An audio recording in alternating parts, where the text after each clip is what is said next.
الله فرمای خلق الموت والحیات لیبلوکم ایکم احسن عملا. وای چې ما مرګ او زندگی د دې دپاره د خپلو بندګانو له ورکه چې امتحان وشي په تاسو باندې چې کوم یو په تاسو کې ښایسته عمل کوي. نو زندگی دا سراسر امتحان دی او ازمائش دی او اخیار بنده په من کې هغه دی چې هغه په دې خپل امتحان کې کامیابی حاصله کړي. زمونږ په تاسو کې د هر یو انسان ارزو داوي او تمنای دی چې څومره موږ سره مال زیات شي نو هغومره به زمونږ د مرضۍ ژوند تیر شي. الن کې دې سره د مرضۍ ژوند نشي تیرېدلی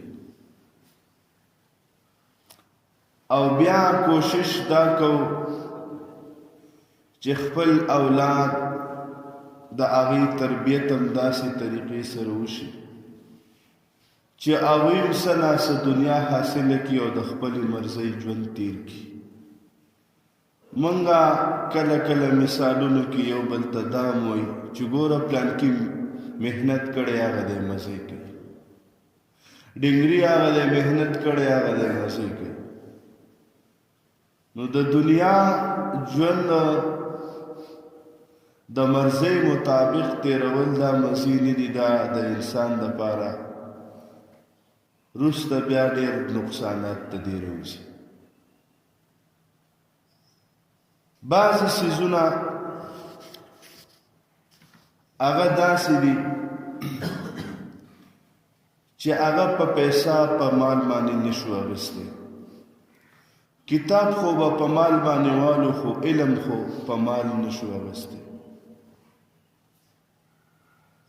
دوی خو به موږ ځان نه په مال باندې والو خو دا صحت خو په مال نشو اخیستی.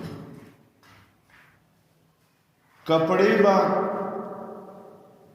په مال باندې واخلو،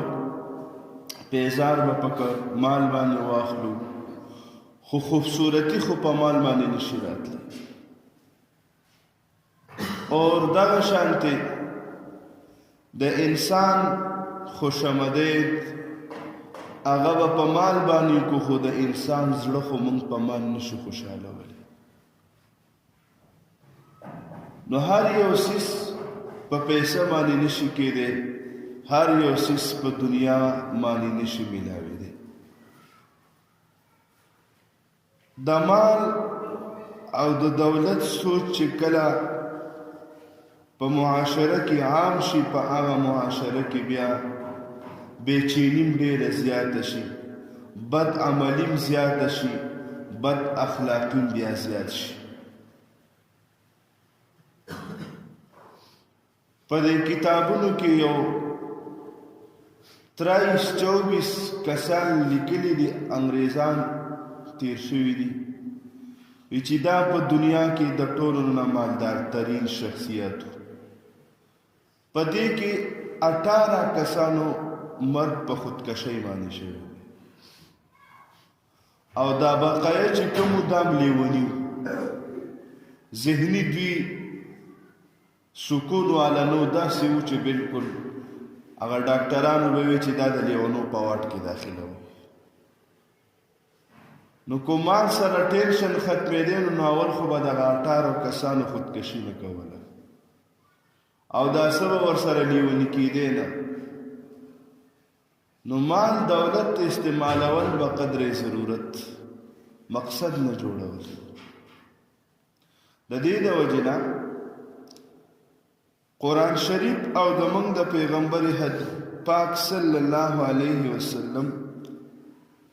چې څومره احادیث دي په زرګونو، د قرآن په لکونو تفسیرونه او په زرګونو اوس موجود دي. هغه کې چرته کې د یو د الله او د الله رسول حکم سکه د صحابي قول خو سکه چې د چرته د یو بزرگ مقوله پکې نشته چې هغه نه دا ثابت چې مال کې سکون شته. الا بذکر الله تطمئن القلوب. الله فرمای چې ستاسو د زړه ته به سکون او اطمینان چې ملاویږي هغه په ذکر الله سره ملاویږي، د الله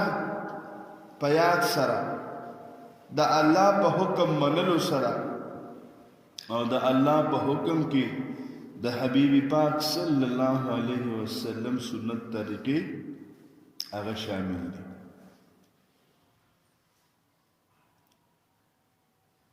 په دې دنیا کې د هر یو څیز نه د فایدې اخیستلو مختلفې طریقې دي. د اوبو نه چې فایده اخلي د هغې خپله طریقه ده، د هوا نه چې فایده اخلي د هغې خپله طریقه ده، د خارو او د خټو نه چې فایده اخلي د هغې خپله طریقه ده. قسمه قسم طریقې بیان شوي او بیا چې اوبه د کم یو څیز دپاره استعمالیږي د هغې د استعمال خپله طریقه ده. لکه د څکلو دپاره چې ته اوبه رالې د یوې بمبې نه بیا رالې، واشروم دپاره چې رالې د بلې بمبې نه بیا رالې، اور دغه شانتې چې ته وې چې بھائی زه دا پاکې او شفاف کومه چې دا بالکل هر قسمه ګن نه صفایي، نو بعضې ځایونو کې بعضې ټینکو ته خپلې فلټرې لګېدلي د هغې نه به وبسکې.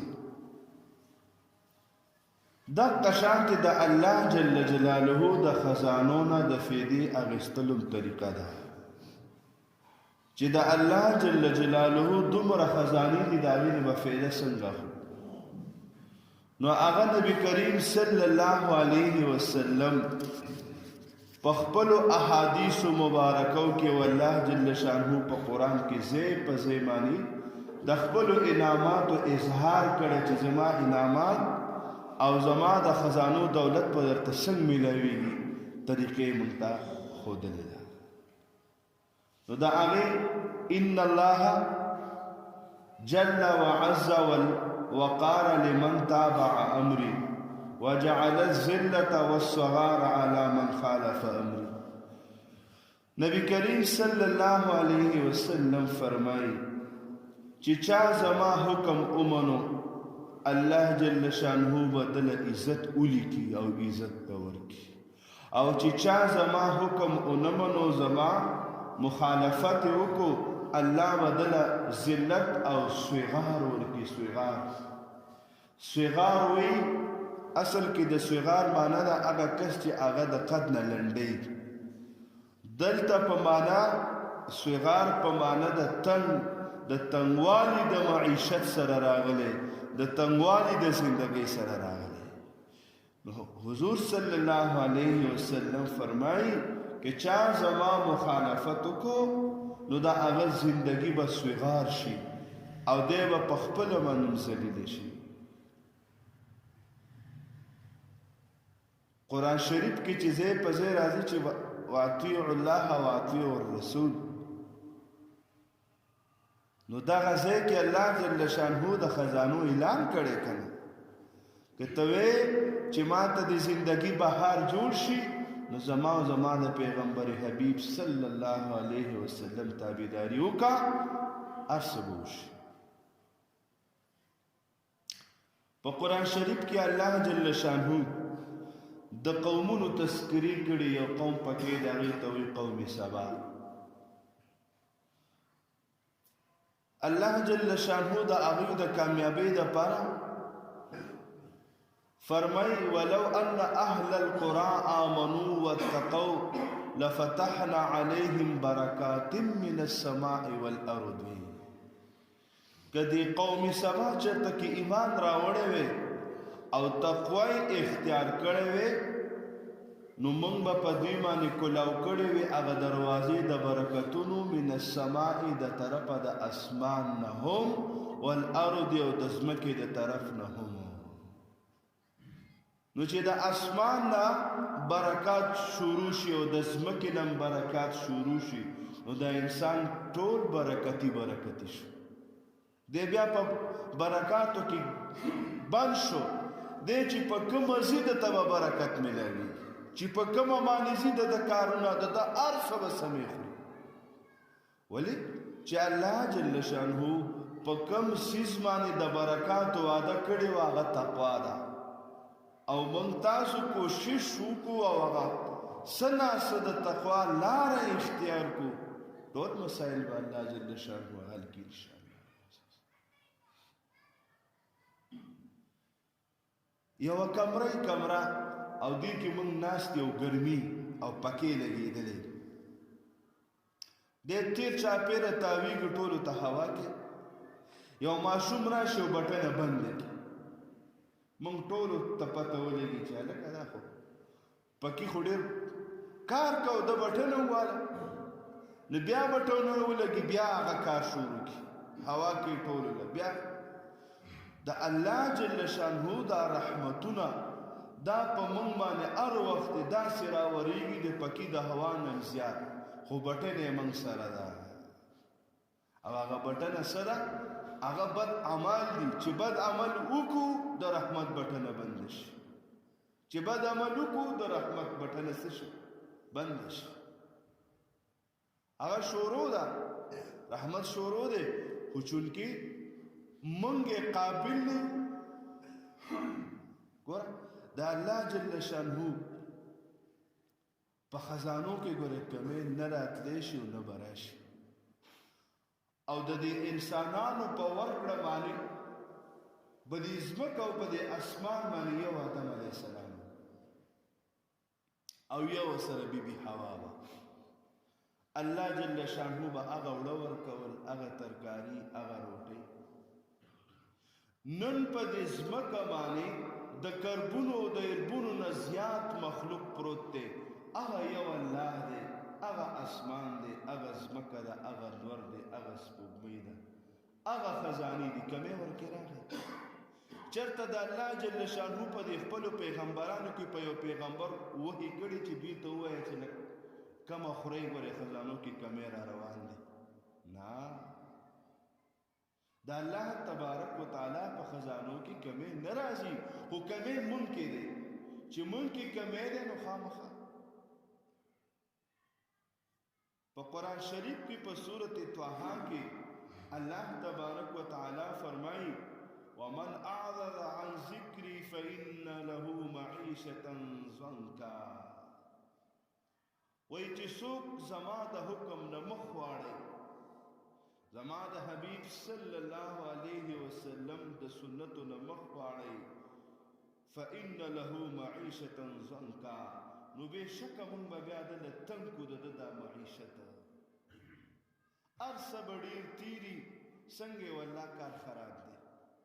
کارخانه روانه ده یاره بس مزې نشته هلکه دومره اربه روپۍ دومره کوړه روپۍ در سره دي څنګه یې والله مزه هم نشته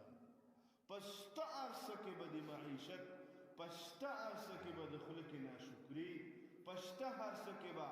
خوبونه نه درتلل په شته هر څه کې به در په در خاورې په سر دا به ولي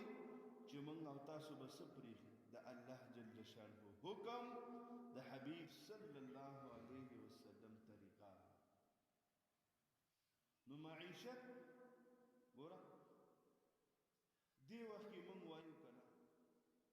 بزرګان عالمانو له موږ زو ورته وایو یره جي پراخي د رزق ډېر سخت حالات خراب دي وظیفه راکړه نو هغه راته وایي چې صورت واقعه وایه الله الصمد وظیفه کوه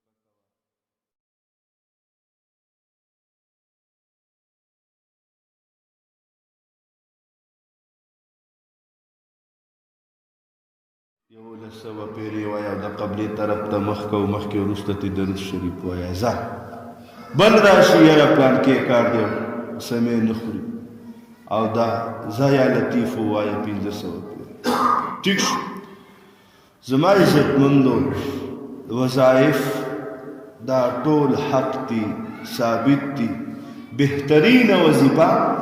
هغه خپل زندگی د خپل حبیب صلی الله علیه وسلم په طریقه باندې شروع کول. بس هر څه به ټیک شي، رشتې به هم ټیک شي او رزق به هم ټیک شي، هر یو کار به برابر شي، هر یو کار به برابر شي. خپله ګوره زه یو مثال ځان دپاره زه مونځ نه کوم او 10,000 پیرې یا ودودو وظیفه کوم، دا کار کوي بیا؟ زه خپل طریقه د حبیب صلی الله علیه وسلم په سنت باندې نه تیروم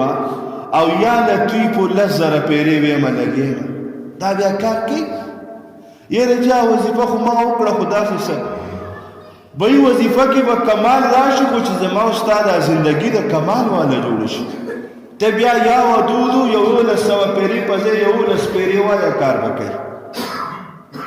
ولې؟ ګوره کم اولاد چې د مور او پلار خبره مني هغه اولاد مور او پلار ته ډېر ګران دي.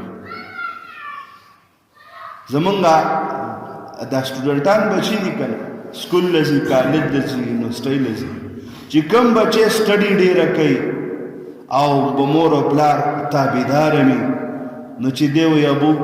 زما پلان کې بوک لګي، ښه بچیه را به شي بوک ورله واخلي. ابو زما سویټر ښه بچي نوی سویټر وله راوړي. ابو زما دا بوټان ښه بچي هر څه برابر. ولې؟ هغه پلار ته دی ګران چې زما دا بچی د سکول محنت کوي، سټډي کوي او زما خبرم مني او خپل ژوند داسې تیری چې د فضولیانو دی مور او پلار له ګراني که نه، نو هره خبره مور او پلار مني. نو چې ما او تا د الله بندګان او ما او تا د الله هر یو حکم د منلو کوشش کو، هغه نافذ خپل مونځ له راځو، اخلاق سم کو، دروغ نه وایو، دوکه نه کو، فراډ نه کو. د نبی علیہ الصلوۃ والسلام د یو طریقې خیال ساتو چې دا ځکه ونم چې زما الله خپل رضا د حبیب پر رضا کې ایښې ده. نو چې دا دومره هر څه کوي او بیا لاس اوچت کړي، یا الله دا پلان کې کار مې دی، الله به زمونږ هغه کار نه کوي، زمونږ خبره به الله جل شانهو غورځوي بیا، ولې دعا بیا نه قبلوي، ضرور به یې قبلوي. یا لکه شور مه کوئ دا ماشومانو. ګورئ زما عزتمندو، چې د دین سره واسطه راشي، قسم دی که نه چې به دې زړه کې دی یو کار دی او یو مشکل دی، به دې خولې دومره نه یادوي چې په دې زړه کې لګیایي که نه، او د دین کار کې مصروف یو پریشانی دی به دې زړه کې رانیولي او په خولې نه وي. قسم دی الله جل شانو غیرتي ذات دی، هغه مشکل هم درله حل کوي. نه به دې ولا دوا کړي دومره، نه به دې ولا نوافل کړي، خو آلرډي به د دین په کار کې مشغولي او مشکل به دي ستا به په زړه کې. ولې؟ الله جل شانو علیم بذات الصدور نه دی؟ په دې زړونو کې چې څه دي الله جل شانو پې عالم نه دی؟ نو زنانا او من نارینا که زمونږ دا زندگی هغه د اسلام مطابق شروع شوه، قسم دی ټول مشکلات به حل شي انشاءالله. او کنه من کې دین نه، زمونږ په زندگی کې دین نه، او تسبیح را سره 15,000 می کنه. ما خو درته مثال پیش کو چې سیوه چې زه د الله حکم نه منم، په کومو سترګو ته زه سوال وکړم. زه د نبی علیہ الصلوۃ والسلام په طریقه باندې ژوند نه تیروم او د هغه په طریقه راته ځان بد ښکاري، په کومو سترګو د هغه الله نه سوال وکړم چې ښه لکه ګوره یو آقا دی او د هغه یو غلام دی، او هغه غلام د ټول پالنه خو به د خپل آقا مانی که نه، د ده کانه پینا خرچ خوراک تنخواه هر څه دی ورکې، او دی د خپل مالک خبره نه مني او ډوک بوک ورسره کوي، د ده دا آقا به د ده خبره ومني؟ کیدای شي چې یوه ورځ د دې هر څه نه مستثنا کړي چې زه لاړ شه ته خو زمون خبره نه مني فضل دله تنخوا درکو نو د الله ډېر لوی رحم دی چې راته دا نه وایي چې ځه رزق وعده ما کړې نه در کوم ته زما حکم مني مونځ کې روژه نیسي زکات ورکې رښتیا خبرې کې په صدق ژوند تیرې نه تیرې ځه ورک شه زما له دربار نه وځه زما عزتمندو قاسم نانوتوي رحمت الله علیه د دارالعلوم دیوبند بانی تیر شوی او ډېر لوی عالم او خاکسار او بزرګ یو ورځ یې ورله چا پیسې راوړلې ښه ډېرې نو هغه کې دا عادت و چې چا به وله پیسې ورکولې او د هغه کس په نیت دا و چې دی ډېر غریب او بېوسه دی دا به وله ورکړم نو ده به بیا هغه هدیه نه اخېستله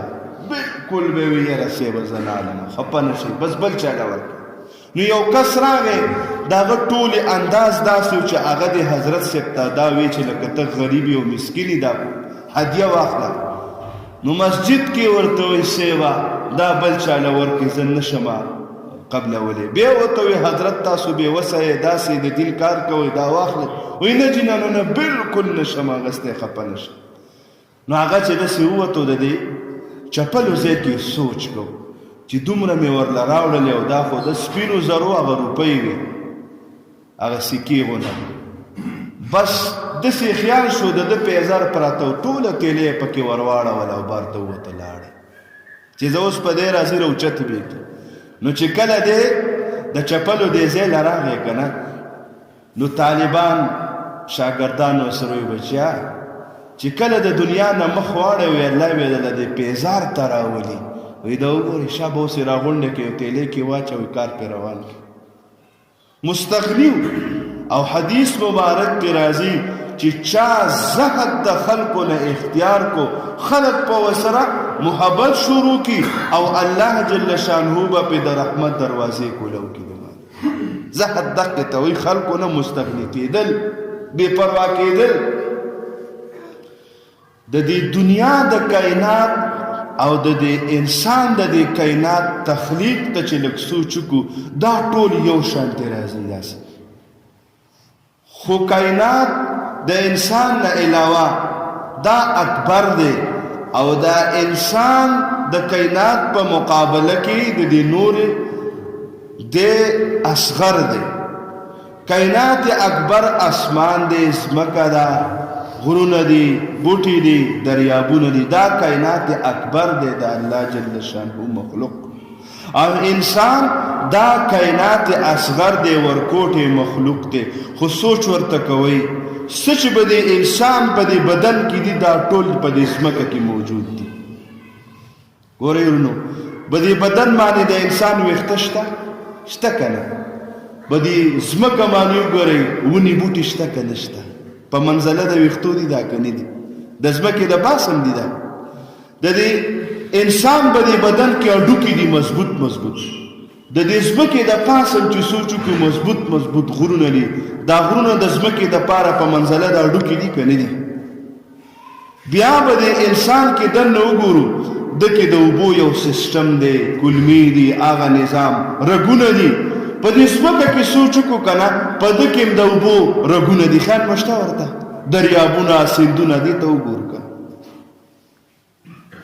ټول د ده مشابه دي د دې انسان مشابه دي چې کله دا انسانی جسم د الله جل شانه په حکم کې صرف کول شروع شو دا کائنات اکبر به په خپله د ده تابع او محتاج جوړ شي هر سبا دا ټول کائنات ګوره قرآن کې الله فرمایي که نه چې دا سما پیدا کړي دي او د نبي علیه السلام حدیثي قدسی دی چې دا سمې پیدا کړي و بنده دا مې ستا دپاره پیدا کړي دي خو ته مې د دې دپاره نه پیدا کړی د نبي علیه السلام په وروستو زمانه کې دومره مالي غنیمت راغلی و چې ډېري به پراته و ډېري به پراته و ډېري صحابه به ورته کتل هم نه چې داسې د عمر رضی عنه زمانه وه عایشې رضی الله تعالی عنها ته یو ځلې 50,000 روپۍ درهم وي که اشرفۍ هغې ورته ور ولېږلې په یو ساعت کې تقسیم کړي بیا چې ماښام شو هغه خپلې میزې ورلوي چې بیبي ستاسو خو روژه ده ماښام د روژه ماتي دپاره څه تیار کړم تاسو خو ټول هر څه خلکو له خیراتي ورکړې څه شته دی نه اوهو ما نه خو ځان هېرو ما ته به دې لږ ویلي وې دومره به م څه پریښې وې چې ماښام ته برابر کړي وې ځان حضرت سوده رضی الله تعالی عنها نبی علیہ الصلوۃ و دغه عمر رضی الله ورته اشرفی لګلې زما چې څومره خیال دی چې 40000 وي څه لګبګ دغه شان هغې په یو ساعت کې تقسیم کې او د شپې لاس اوچت کو یا الله عمر رضی الله